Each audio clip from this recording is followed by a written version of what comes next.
Здравейте, приятели! Казвам се Красимира Трифонова и в днешното видео ще говорим за това как да не попаднете в приятелската й зона още от началото. Доста мъже се притесняват да покажат, особено в първия разговор или въобще в началото, че харесват дадена жена, за да не бъдат отхвърлени. Тук естествено отново в основата стои страхът от отхвърляне, какво ще стане, ако аз директно и покажа, че я харесвам по интимен начин.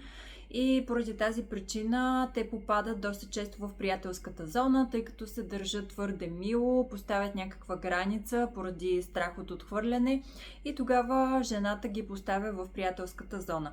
Нещото, което ще ви предпази от това да попаднете в тази зона още в първият разговор е когато още от началото директно и покажете, че вие я намирате за атрактивна и привлекателна. По този начин тя или ще ви отхвърли, ако не ви харесва, или съответно ще приеме и ще знае от началото точно какъв е вашият интерес към нея.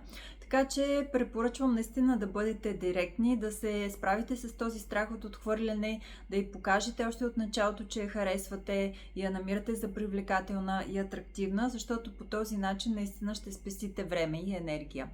Как може да направите това нещо? Още в първият разговор може да отидете при нея и да й направите комплимент, например от сорта на "Здравей, забелязах, че си облечена прекрасно, намирам те за много атрактивна и привлекателна".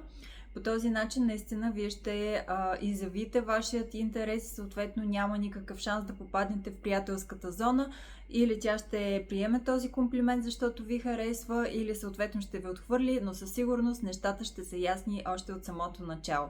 Надявам се да намирате това видео за полезно. Ако това е така, споделете го и на вашата Facebook страница, за да достигне то до повече мъже.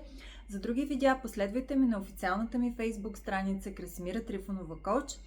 Само сега предлагам пакет от 2 консултации на цената на една. Възползвайте се за тези мъже, които искат да работят върху себе си, върху своята увереност и да направят кардинална промяна в личния живот. Сега е моментът.